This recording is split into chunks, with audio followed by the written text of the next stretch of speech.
Bismillahirrahmanirrahim. Assalamualaikum warahmatullahi wabarakatuh. Kita lanjutkan diskusi di nanoteknologi ya. Kita sudah masuk ke lecture ketiga, terkait quantum confinement. Ya. Kalau kemarin kita, ini kita sama textbook yang kita gunakan masih sama. Ada tiga, Fundamental of Nanotechnology, Nanotechnology Understanding a Small System, ini kedua. Ya, dan Introduction to Nanoscience. Ya, jadi kalau misalnya ada penjelasan dari saya yang tidak jelas dalam lecture ini, Anda bisa merujuk ke tiga buku yang kita gunakan ini. Oke, kita lanjutkan kemarin bahwa untuk mendapatkan feel ya, bahwa satu nano itu seberapa sih, nanoteknologi itu seberapa, nanometer itu seberapa. Kita punya skala seperti ini ya. Ini adalah penggaris yang kita sudah sangat familiar ya, penggaris tulis. Nah, skala paling kecil antara satu titik dengan titik lainnya dalam penggaris itu adalah 1 mm. Nah, kalau kita tuliskan 1 mm adalah panjang dari titik 0 sampai ada baris atau ada garis pertama, itu kita sebut sebagai 1 mm ya. Maka 1 nanometer itu seberapa kira-kira bayangannya? Ya, kita lihat ini ada sepotong rambut manusia ya. Kalau ini besar ini adalah 1 mm, maka rambut manusia ini adalah 100 mikro ya, 100 mikrometer atau 0,1 mm, 1/10 dari ini ya. Nah, ini kita pakai 10 misalnya. Nah, ini rambut manusia kira-kira diameternya sebesar 1/10 mm ya, atau kita sebut sebagai mikrometer ya. 1 mm ini sama dengan 1000 mikrometer ya. Nah, rambut ukurannya 100 mikrometer ya. Nah, kalau rambut ini sebesar 1 mikrometer, maka sel, nah ini terlihat di sini hanya sebagai sebuah titik ya. Misalnya kita ambil sel darah merah itu besarnya seberapa? Ternyata diameternya kira-kira 8 mikrometer ya. 8 mikrometer diameter misalnya, oke. Kemudian 1 nanometer berapa? Ya, ini ada lagi. Kalau saya punya virus di sini ya, virus SARS-CoV-2 yang menyebabkan COVID-19, nah terlihat titik dibanding dengan satu sel ya.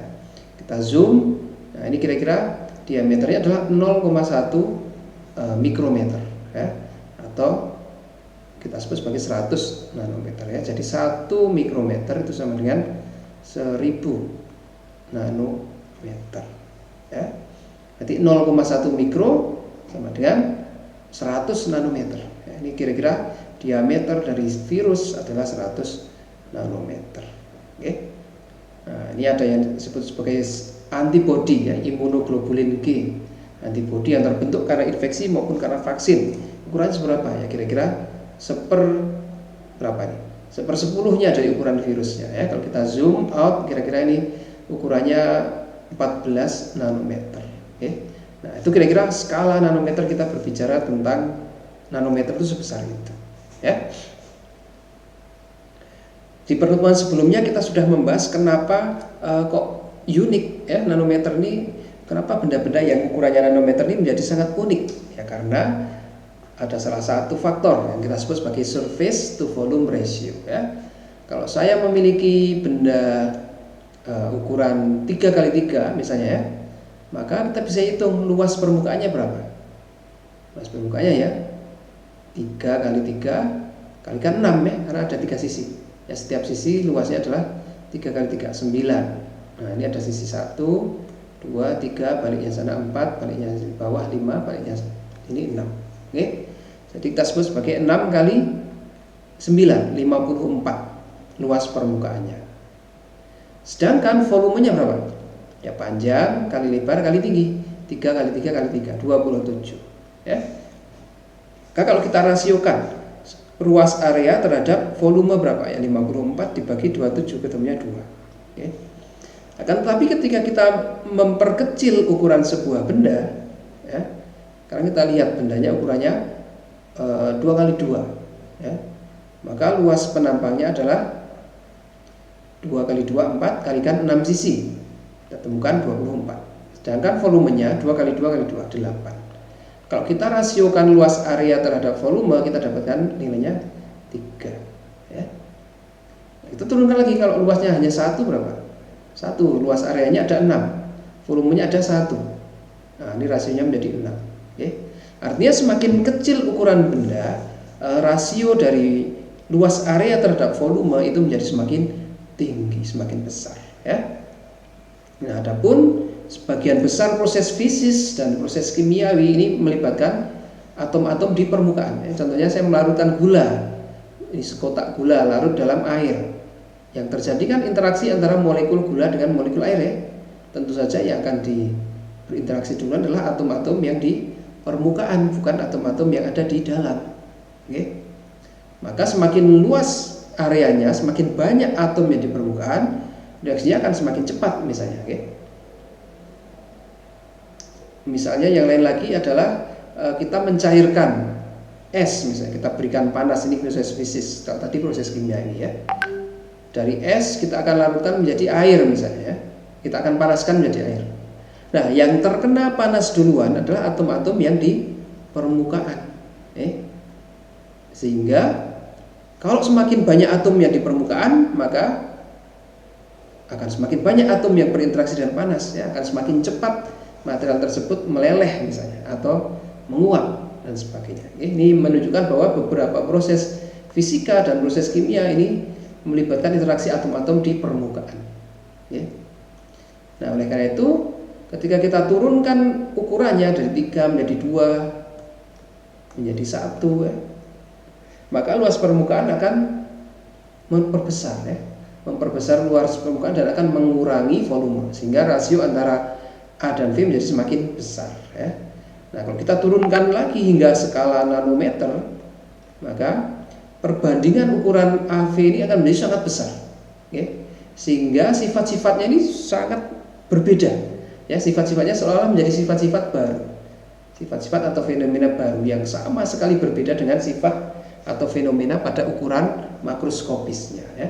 Ini kita sudah bahas di pertemuan sebelumnya terkait surface to volume ratio. Nah, pada pertemuan kali ini kita akan membahas faktor kedua yang mempengaruhi kenapa sifat sebuah bahan ketika ukurannya nanometer ini menjadi berbeda, jauh berbeda, ya, sangat berbeda dengan ukuran dengan sifat-sifatnya ketika ukurannya makroskopis. Ini kita sebut sebagai quantum confinement. Saya belum menemukan istilah bahasa Indonesianya apa, ya. Agak enggak cocok kalau kita terjemahkan langsung, ya. Seperti kurungan kuantum atau penjara kuantum. Konotasinya jelek, ya. Ini kita pakai quantum confinement saja. Apa sih sebenarnya quantum confinement ini? Nah, kita mulai lihat dulu dari bahasan fisika modern, ya. Jadi struktur atom yang kita kenali, ya, dari bahasan fisika modern adalah sebuah inti atau nukleus yang dikelilingi oleh elektron, awan elektron pada orbital tertentu. Ya, jadi tidak semua tempat boleh ditempati, hanya energi-energi tertentu saja, ya. Tingkat energi 1, tingkat energi kedua, tingkat energi ketiga, tingkat energi keempat, dan seterusnya. Nah, semakin tingkat energinya dasar, ini ruangan yang tersedia kecil, ya. Cuma segini aja. Semakin keluar semakin luas, ya. Nah, maka kita gambarkan seperti ini. Ini grafik antara energi dengan X posisi, ya. Ini energi, ini posisinya, ya. Semakin ke dalam atom kan pergerakannya cuma terbatas di X tertentu, tapi semakin energinya naik, semakin jauh dari atom, ya, semakin luas gerakannya, hingga benar-benar dia terlepas dari atom, dia bebas, ya. Ini asimtot, ini tidak akan menyentuh, ya. Gerakannya bebas, bisa di mana saja. Itu adalah yang kita pelajari dari fisika modern. Nah, kita akan ambil di sini. Menurut fisika modern, tingkatan energi ini berapa? Nah, energinya terkuantifikasi, ya. Persamaan Bohr yang kita bisa gunakan untuk menurunkan ini, ya, bahwa energi pada tingkat ke-1, tingkat kedua, tingkat ketiga, tingkat keempat ini sebanding dengan 1/8 epsilon 0 kuadrat kali massa elektron kali muatan elektron berpangkat 4 kali bilangan kuantum utama, ya, n kuadrat kalikan h kuadrat konstanta Planck. Di mana epsilon 0 adalah ini, massa elektron adalah ini, muatan elektron dan konstanta Planck, ya. Nah, kalau kita lihat di atom hidrogen, maka tingkatan energi pertama itu terdapat pada tingkatan energi 13,6 elektron volt, ya. Tingkatan energi kedua di 3,4. Energi ketiga di 1,51, 4 di 0,85, 5 di 0,54, 6 di 0,38, dan N tak terhingga di 0,00. Artinya elektronnya benar-benar terlepas dari atom, ya. Nah, ini terkait model atom hidrogen. Nah, tadi kan cuma satu atom, ya. Nah, sekarang kita kalau di zat padat, misalnya besi, es, ya, kan itu terdiri dari banyak atom yang berdekatan. Bagaimana struktur energinya? Ya, seperti ini. Ketika masing-masing atom struktur energinya seperti ini, maka ketika 4 atom didekatkan, ada daerah-daerah yang mulai overlap ini, ya. Jadi di sini nih misalnya elektronnya cuma bisa mengelilingi di sini saja. Sini, ini bergerak di sini. Di sini mulai bergerak di sini, ya. Tapi begitu di sini dia bisa overlap, bisa pindah ke atom sebelahnya. Ini di sini, ya. Oh, dia bisa bergerak ke sini. Lagi ke sebelahnya, ya. Nah, artinya di yang atas ini menjadi melebur menjadi satu, ya. Melebur menjadi satu. Artinya elektron menjadi di-share, milik bersama. Oke, kalau yang di bawah ini hanya terikat pada atom asalnya. Oke. Nah, ini. Nah, kita untuk merepresentasikan ini kita sebut sebagai, kita gunakan tingkatan energi. Contohnya nih, tadi seperti tingkatan energi elektron pada atom hidrogen adalah N1, ya, N2 titiknya ini sini, N3 sini. Tapi kalau saya punya 2 atom, maka ketika dia mulai melebur ini, ya, oke, elektron mulai bisa bergerak ke sana. Nah, ini tingkatan energinya agak N3 yang dari atom 1, N3 dari atom 2, N3 dari atom 3, N3 dari atom 4 akan melebur, ya. Sama, kita lihat tingkatan energi 4 berapa. Misalnya yang melebur adalah tingkatan energi ke ini, ya, 4, ya, 0,85 elektron volt. 0,85 elektron volt, ya. Akan tetapi berdasarkan larangan Pauli, bagaimana? Tidak boleh, ya, satu tingkat energi cuma boleh ditempati oleh 2 elektron, ya. Misalnya ini ada 4 elektron, maka bagaimana? Ya, ini tingkat energinya akan sedikit berubah, ya. Ada yang tetap, ada yang sedikit berkurang, mungkin menjadi 0,84, ada yang sedikit bertambah 0,86, ya. Nah, ini kalau ada 4 atom berarti akan tersplit menjadi 4, misalnya 0,845, ya, akan tersplit menjadi 4. Energi yang awalnya 1, dia akan mulai tersplit menjadi beberapa, ya. Tergantung berapa banyak ruang elektron yang menempati di sana, ya. Kita sebut sebagai split, ya. Nah, splitnya ini semakin banyak atom yang berinteraksi menjadi padatan, maka splitnya ini akan semakin kecil sekali jaraknya, ya. Mungkin 0,8501, yang satu 0,8502, 8503, 8504, ya. Sangat rapat. Karena sangat rapatnya, untuk menyederhanakan kita bisa sebut sebagai menjadi pita energi, sebuah pita energi, bukan lagi tingkatan energi seperti ini, ya, tapi karena saking rapatnya dia menjadi sebuah pita energi, ya. Nah, ini yang kita sebut sebagai, di semikonduktor ada pita konduksi, ada pita valensi, ya. Ini karena tingkat energi yang sangat berdekatan satu sama lain, oke. Sehingga instead of membentuk pita, dia membentuk tingkat energi, dia membentuk sebuah pita energi, oke. Ini terkait dengan teori elektron pada zat padat, ya.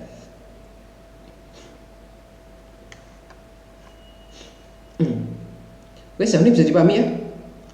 Pita energi ini menjadi kalau atomnya sedikit masih tingkatan energi, ketika atomnya menjadi banyak dia berubah menjadi pita energi atau energi band, ya. Nah, di mana di batas antara dua pita energi ini ada yang kita sebut sebagai energi gap atau band gap, ya, EG. Oke, jadi bisa dipahami, ya. Nah, oke, ini adalah untuk atom padatan secara keseluruhan, ya. Kalau kita punya atom yang sangat banyak, ya, sampai jutaan, saya membentuk membentuk sebuah kristal makroskopis ya. Nah, sekarang apa yang terjadi ketika atomnya ini hanya beberapa ya. Jadi total ukuran materialnya cuma ukuran nanometer. Ya, jadi contohnya yang berkumpul ini atomnya cuma 50 atau 15 atau 25 ya. Apa yang terjadi? Oke. Maka kita lihat di slide selanjutnya. Oke. Nah, konstanta Planck tadi besarnya sekian, massa elektron adalah sekian. Nah, elektron tadi bergerak di dalam kristal ya. Ketika di sini kan dia bisa bergerak dalam kristal ya. Nah, ini ternyata geraknya elektron di dalam kristal itu kecepatannya hanya sampai kecepatan thermal aja. 1 kali 10 berpangkat minus 5 meter per second ya. Kalau elektron di dalam atom kan bergerak dengan kecepatan cahaya mendekati ya. Tetapi ternyata di dalam atom karena bertumbukan dengan inti-inti atom lain, maka dia hanya bergerak dengan kecepatan tertentu. Oke.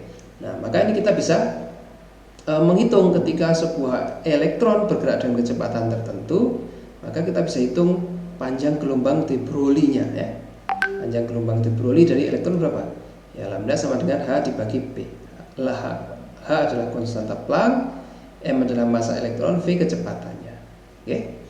Maka kalau kita lihat elektron di dalam kristal ini akan memiliki panjang gelombang kira-kira 7,27 kali 10 berpangkat minus 9 meter ya, atau 7,27 nanometer. Nah, ini kita lihat dengan fenomena ini berarti elektron selain bersifat partikel, dia juga bersifat sebagai gelombang ya, dan gelombangnya juga cukup terlihat karena panjang gelombangnya 7,27 nanometer ya. Nah, ini berarti sifat gelombangnya juga akan muncul. Ya, masih ingat dualisme gelombang partikel ya? Ya, maka kalau saya memiliki ruang gerak tadi, ukurannya kita kecilkan ya, hanya sebesar 10 nanometer misalnya. Ini terdiri dari 50 atom. Kalau elektron ini memiliki panjang gelombang 7,27, maka ruangnya terbatas ya, bagi elektron untuk bergerak ini menjadi terbatas karena dia panjang gelombangnya saja 7,27. Ruang yang tersedia 10 ya. Maka ketersediaan ruang dalam tanda petik ya, ruang gerak gelombang elektron ini akan mempengaruhi pola gerakannya ya, gerakan, dan juga akan berimbas ke tingkatan energi dari elektron ya, yang memiliki panjang gelombang kira-kira 7 nanometer. Nah, itu basis pijakan dasar untuk quantum confinement ya. Artinya dengan miniaturisasi hingga nanometer, maka ruang yang tersedia untuk elektron bergerak ini juga menjadi terbatas ya. Dan elektron yang memiliki sifat gelombang, panjang gelombangnya 7 nanometer, kalau ruang geraknya hanya sekitar kurang dari 100 nanometer, maka ini akan menyebabkan interaksi yang berbeda ya, yang kita sebut sebagai quantum confinement. Ini contoh dari penggambarannya ya. Kalau saya memiliki bulk material, berarti 3 dimensi ya, makroskopis, maka tingkatan energinya bisa seperti ini. Pita konduksi, ini pita valensi ya. Tapi kalau kita kurangi dimensinya ya, jadi ketebalannya hanya kurang dari 100 nanometer. Oke, maka pita energinya akan berubah, dia menjadi discrete seperti ini. Oke. Nah, kita sebut sebagai one dimensional confinement ya, kurungan atau pembatasan dalam satu dimensi. Satu dimensinya dibatasi. 2 dimensi lainnya masih bersifat makroskopis ya. Ini kita sebut sebagai 2 dimensi material, 2D materials ya. Ada karbon, grafin, kemudian borosilika, boron karbon dan sebagainya. Ya. Jangan kalau kita batasi lagi, ruangnya juga kita batasi lagi. Kalau tadi sumbu Z-nya kita batasi, sekarang sumbu X-nya kita batasi, sehingga dia cuma bisa memiliki ruang gerak di sepanjang sumbu Y. Maka ini kita sebut sebagai confinement 2 dimensi ya, pembatasan 2 dimensi. Nah, bendanya, materialnya kita sebut sebagai 1D nanomaterial, satu dimensi, material satu dimensi. Kalau kita lihat struktur energinya sini semakin berubah lagi. Oke. Sekarang menjadi seperti ini, tidak lagi seperti awalnya. Oke. Makin berubah. Kemudian kita batasi lagi, kita batasi tiga dimensinya menjadi kurang dari 100 nanometer. Oke. Kita sebut sebagai 3D confinement, atau materialnya menjadi 0D material, ya. Kita sebut sebagai quantum dot. Tadi quantum wire, tadi quantum well atau ultra thin film. Nah, ini sekarang tingkatan energinya hanya menjadi seolah-olah seperti atom kembali, ya. Jadi step-step lagi, cuma tingkatan-tingkatan energi, tidak lagi menjadi pita energi. Oke. Nah, ini kan masih menjadi pita. Ini pita juga, tapi pita yang terpotong, ya. Ini juga pita. Ya, kalau ini benar-benar menjadi satu tingkatan energi saja. Ya. Nah, karena satu tingkatan energi ini, kalau energinya seperti ini, ada namanya confinement, artinya elektron tidak bebas bergerak, ya. Dia cuma bisa bergerak di dalam material itu saja. Ya, di sini bergerak-gerak, tidak bisa dia keluar ke sini, ya, atau ke sini. Maka ruang geraknya hanya terbatas pada di dalam kurungannya ini, ya. Maka kita bisa gunakan pendekatan partikel di dalam kotak kurungan, okay, untuk mengetahui sifat-sifat elektron, ya. Kita sebut sebagai partikel di dalam kotak, particle in a box, ya. Nah, contoh paling sederhana misalnya dalam bentuk satu dimensi, kotaknya satu dimensi. Contohnya mana? Ya, ini. Oke. Nah, sini. Oke. Ini sepanjang ini dia masih partikel dalam, ya. Ya, ini masih bebas bergerak kemana-mana. Oke. Tapi dia elektron tidak bisa bergerak ke atas maupun ke bawah, ya. Jadi ada batasan. Di sini tidak boleh, ya, probability-nya 0, di sini juga probability-nya 0. Elektron cuma bisa berada di tengah-tengahnya ini. Oke. Maka bagaimana kira-kira penggambaran dari persamaan partikel di dalam box untuk satu dimensi ini? Kita bisa gunakan pendekatan partikel di dalam satu dimensi box, ya. Nah, kasus paling sederhana untuk superposisi dua gelombang. Kan tadi elektron adalah gelombang dan juga partikel, ya. Ini bentuknya partikel tapi dia sebenarnya juga gelombang. Ya. Nah, maka kasus paling sederhana untuk superposisi dua gelombang dari partikel kuantum adalah partikel dalam kotak potensial. Ya. Ini di luar sini elektron tidak bisa. Oke, ini tidak di atas atau di bawah, dia tidak bisa. Dia cuma bisa bergerak di dalam kotak tipis ini, ya. Nah, sama elektron juga hanya boleh bergerak di sini. Di sini tidak ada materialnya, di sana tidak ada materialnya. Oke. Maka energinya di sini tak terhingga, artinya dia tidak mungkin bisa bergerak di luar batasnya, ada batasnya. Nah, kita bisa gunakan persamaan Schrödinger untuk mengetahui kira-kira fungsi gelombangnya bagaimana. Oke. Nah, tentu saja paling sederhana adalah superposisi dari dua buah gelombang. Kita bayangkan gelombang senar saja, ya. Nah, ujungnya sini dibatasi, kemudian kan bisa seperti ini, ya, atau bisa juga seperti ini, menghasilkan nada-nada yang berbeda, ya, dan seterusnya. Oke. Nah, ini kita gunakan persamaan gelombang diam, gelombang berdiri pada senar analoginya. Oke. Superposisi dari dua gelombang. Maka persamaan Schrödingernya adalah A kuadrat per 2M minus, ya, turunan kedua dari apa nih? Psi, ya, per dx kuadrat sama dengan E kali psi. Oke. Partikel kuantum dengan massa m dan momentum p terjebak dalam sebuah kotak potensial sepanjang L, ya. Ini panjangnya L. Ini juga di sini. Berarti ini ketebalannya adalah L, ya. Di dalam kotak energi potensialnya 0, ya. Jadi energinya elektron bebas bergerak. Sedangkan di luar kotak energi potensial tak terhingga, ya. Artinya si partikel cuma bisa bergerak di dalam kotak ini, tidak boleh bergerak di luar kotak. Di sana tidak mungkin. Oke. Maka kita bisa gunakan pendekatan persamaan gelombang, ya. Dari kondisinya ketika si X sama dengan 0 pada saat 0 dan saat X lebih besar dari L ya. Di sana 0, di sini 0. Probabilitas untuk menemukan elektron di sini 0 dan di sini 0. Ya, ada hanya di dalam. Oke. Maka kita harus langsung bisa gunakan. Oke.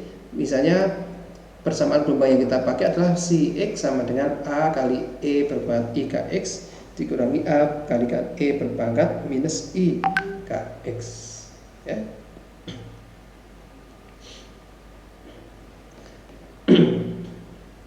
Oke, saat X sama dengan L, C-nya bernilai 0 ya. X sama dengan L di titik ini, nilai besinya sama dengan 0. Kalau probabilitas untuk menemukan elektron di sana adalah 0, sehingga nilai KL adalah sedemikian rupa sehingga ini ketika di titik 0 adalah 0, kemudian di titik L adalah 0 juga. Oke, maka kalau kita masukkan ke sini omega pada saat L, maka A berpangkat E IKL minus IKL gitu ya. Sehingga ini tentu saja bahwa KL ini adalah pasti hubungannya sedemikian rupa sehingga dia kelipatan dari pi ya. Gelombangnya misalnya sinusoidal ya. Berarti pada saat 0 dia 0, pada saat 180 derajat dia 0, pada saat 2 kali 180 derajat dia juga 0, pada saat 3 kali 180 derajat juga 0 ya. Nah, ini supaya 0 di ujungnya. Maka supaya di awal dan di akhir itu selalu 0, maka nilai KL adalah pasti kelipatan dari pi. Oke. Nah, kita nanti bisa supaya sin pi sama dengan 0 ya, sin 0 pi, sin 1 pi, sin 2 pi, sin 3 pi sama dengan 0. Oke. Maka tingkatan energi pada partikel dalam kotak kita bisa modelkan seperti ini. Oke. Energi kinetiknya adalah setengah mv kuadrat.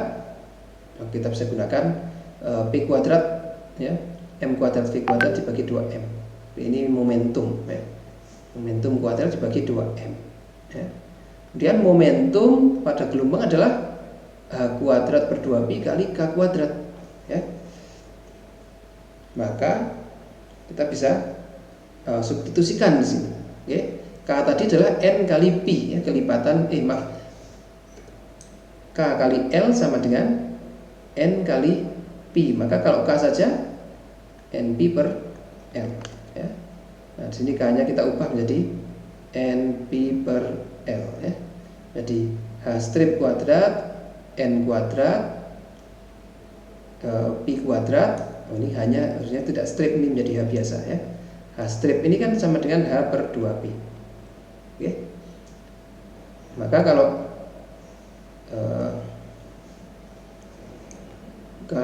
kalikan ini H kuadrat per 4pi kuadrat kalikan pi kuadrat kan pi nya jadi hilang ya, tinggal bawahnya jadi 4. Oke. Nah, ini menjadi H kuadrat N kuadrat per 2mL. Oke. Atau energinya adalah N kuadrat H kuadrat per 8 kali ml. Ini H kuadratnya, ini masih ada pi ya di sini ya. N kuadrat. Oh iya, mohon maaf, ini kita ubah sedikit. Kita geser ketutupan. Nah, masih ada pi nya. Gitu ya. N kuadrat N kuadrat pi kuadrat per 2ml. Maka kalau kita ubah ini kan menjadi H kuadrat per 8 per 4pi ya. Nah, 4 nya turun, pi nya coret. Oke, jadi 8 ml kuadrat bawahnya. Atasnya tinggal n kuadrat dan kuadrat. Nah, di sini terlihat bahwa tingkatan energinya adalah terkuantifikasi sebanding dengan nilai n ya. Jadi n ke-1, n ke-2, n ke-3 dan seterusnya memiliki tingkat energi yang berbeda ya. Nah, ini tingkat energi 1, tingkat energi 2 adalah 4 kalinya ya. Dan 2 kuadrat per 8. Oke. Energi 3 kali 9 kalinya. Energi keempat 16 kalinya. Energi kelima ternyata 25 kalinya dari energi dasar. Oke. Maka kita bisa rekonstruksi bahwa fungsi gelombang elektronnya juga kira-kira seperti pada gambar tadi, pada gelombang senar ya. Jadi bisa tingkat dasar hanya ada satu, tingkat kedua ada dua ya, dua dari separuh gelombang, tingkat ketiga ada tiga dari separuh gelombang, tingkat keempat, tingkat kelima dan seterusnya. Oke. Artinya gelombang elektron hanya bisa bergerak seperti itu saja. Oke, tidak yang lain-lain. Ya. Nah, ini kita sebut sebagai quantum confinement ya. Maka probabilitas untuk menemukan partikel kuantum elektron tadi di dalam kotak potensial pada posisi dx adalah yang tinggal dikuadratkan saja fungsi gelombangnya si x kuadrat dx ya. Nah, dengan 4a kuadrat sin kuadrat npx per L kali dx. Oke. Maka kalau kita dapatkan, nanti kita dapatkan menjadi 2 akar 2 per L ya. Kalikan sin npx dibagi L, fungsi gelombangnya kira-kira ya. Nah, ini kita bisa aplikasikan di mana? Contohnya di sebuah tempat yang sebuah kriteria di mana elektron hanya bisa berjalan pada satu dimensi saja. Contohnya ini beta karotin ya, atau fenomena warna pada senyawa organik konjugasi yang kita sebut sebagai kromofor, sesuatu yang berwarna ya, dapat dimodelkan dengan prinsip partikel di dalam kotak untuk satu dimensi ya. Contohnya ini molekul beta karotin ini memiliki 11 ikatan rangkap ya, 1, 2, 3, 4, 5, 6, 7, 8, 9, 10, 11 ya. Nah, ikatan rangkap ini kan kita bisa belajar yang namanya konjugasi ya di kimia. Artinya dia bisa bergerak ke sini, ini bisa bergerak ke sini ya, all the time dia selalu bergerak dan seterusnya ya. Nah, artinya elektron dari ujung sini dia bisa bergerak ke ujung sini, atau elektron dari sebaliknya, elektron dari ujung kiri bisa bergerak ke ujung kanan. Oke. Maka kita bisa modelkan gerakan elektron ini sebagai partikel dalam kotak potensial satu dimensi. Oke. Nah, ini sepanjang lintasannya sepanjang 2,4 nanometer dengan jumlah elektron pi sebanyak 22 ya. Setiap satu ikatan ini kan ada 2 atom nih. Ada 2 elektron, 2, 2, 2, 2, 2, 2, 2, 2, 2, 2, 2. Kalau ada 11 ikatan konjugasi, maka dia memiliki 22 elektron pi. Nah, kira-kira dengan pendekatan partikel dalam kotak, tentukan warna yang akan diemisikan oleh molekul beta karotin ya. Nah, kita bisa gunakan beberapa pendekatan. Elektron pada molekul ini mengalami gaya elektrostatik sehingga UX-nya tidak sama dengan 0 ya. Kalau di sini kan pendekatannya di dalam kotak ya. Ini kan sama dengan 0 energi potensialnya. Sedangkan kenyataannya tidak. Kalau di molekul di dalam kotak ya masih tetap ada proton dan elektron yang menarik si elektron pi tadi, sehingga ada energi potensial tertentu. Kita gunakan ekuivalensinya, kita bisa gunakan sehingga masanya seolah-olah menjadi 0,55 massa diam elektron ya. Contohnya untuk tipikal organik semikonduktor, dia biasanya massa relatifnya atau massa efektif dari elektron adalah 0,55 kali dari massa diamnya. Oke. Maka di sini kita bisa gunakan persamaan partikel di dalam kotak ya. Tadi kita lihat terdapat 22 pi elektron. Oke. Jika masing-masing energi hanya dapat menampung 2 elektron, maka ini kita lihat di sini. Misalnya seperti ini ya. Ini 2 elektron. Ini juga terisi oleh 2 elektron. Ini juga terisi oleh 2 elektron. 2 elektron, 2 elektron. Maka kalau saya memiliki energi elektron isinya 22, energi mana yang akan terisi? 6 masih akan terisi enggak? Masih ya. 1, 2, 3, 4, 5, 6. Terus sampai energi ke 11 ya. Nah, di atasnya energi 12 adalah kosong.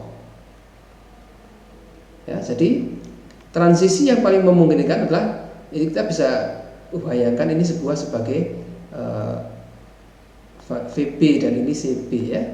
Ini di energi 11, ini di energi maaf, ini energi 11, ini energi 12. Jadi transisi yang paling memungkinkan adalah dari tingkatan energi 11 ke tingkatan energi 12 atau sebaliknya. Oke. Nah, maka di sini kita tuliskan seperti itu. Transisi yang paling memungkinkan adalah dari N ke 11 ke, atau 12 ke N, dari N11 ke N12 atau sebaliknya, dari N12 ke N11 ya. Maka delta E nya berapa? Nah, kita lihat di sini. Delta E untuk partikel di dalam box ini ya.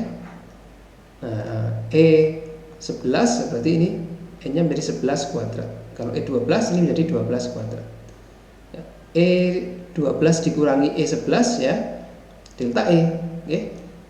1/12 kurangi 1/11. Nah, di sini kita tulis 12 kuadrat dikurangi 11 kuadrat ya, kali H kuadrat dibagi 8 massa efektif dari elektron kali panjang lintasan yang tersedia ya. Maka 12 kuadrat kurangi 11 kuadrat kalikan konstanta Planck 6,626 kali 10 kuadrat minus 34 kuadrat dibagi 8 massa efektif elektron adalah 0,55 kali dari massa diamnya. Ini massa diam kalikan panjang dari lintasan. Nah, lintasannya 2,4 nanometer. Oke, 2,4 kali 10 kuadrat minus 9 kuadrat. Hasilnya kita dapatkan 4,37 kali 10 berpangkat minus 19 joule ya. Ternyata energi transisi energi dari E11 ke E12 ini membutuhkan menyerap energi sebesar 4,37 kali 10 berpangkat minus 19 joule ya. Ini perlu kita suplai dengan energi radiasi. Nah, energi radiasi ini setara dengan panjang gelombang berapa? Kita ingin lihat ya. E adalah Hc per lambda, maka lambda Hc per E. Oke. Konstanta Planck kali kecepatan cahaya kali energi. Oke, kita dapatkan ternyata dia korespon pada panjang gelombang 455 nanometer. Ya. 455 nanometer itu warna apa? Kalau kita lihat dari visible itu dari 400 sampai 700 ya. Ini dari biru atau violet sampai merah. Maka kira-kira 455 itu warna apa? Biru ya, biru atau biru muda atau biru hijau ya. Kira-kira biru. Oke. Maka beta karoten ini akan menyerap warna biru ya. Nah, makanya kalau kita punya beta karoten ini disinari oleh sumber cahaya dari matahari misalnya, ini mata kita. Ya, kan ada sepanjang gelombang merah, kuning, hijau, biru nih, yang biru diserap tidak sampai ke mata kita. Maka kira-kira warnanya akan apa? Warnanya tentu saja semua warna minus biru atau warna komplementer dari biru ya. Dalam hal ini warna komplement dari biru adalah berwarna orange. Maka kita dapatkan beta karoten ini berwarna orange ya. Nah, ini kita sering temukan di makanan-makanan natural yang mengandung beta karoten. Ada pepaya, ada belewah, ada ubi yang warna kuning dan wortel ya. In fact nama kerotin, beta kerotin itu kan dari carrot ya. Nah, zat yang ditemukan di carrot atau wortel. Oke. Nah, itu kita bisa gunakan aplikasi atau pemodelan 1D confinement dengan pendekatan partikel di dalam kotak.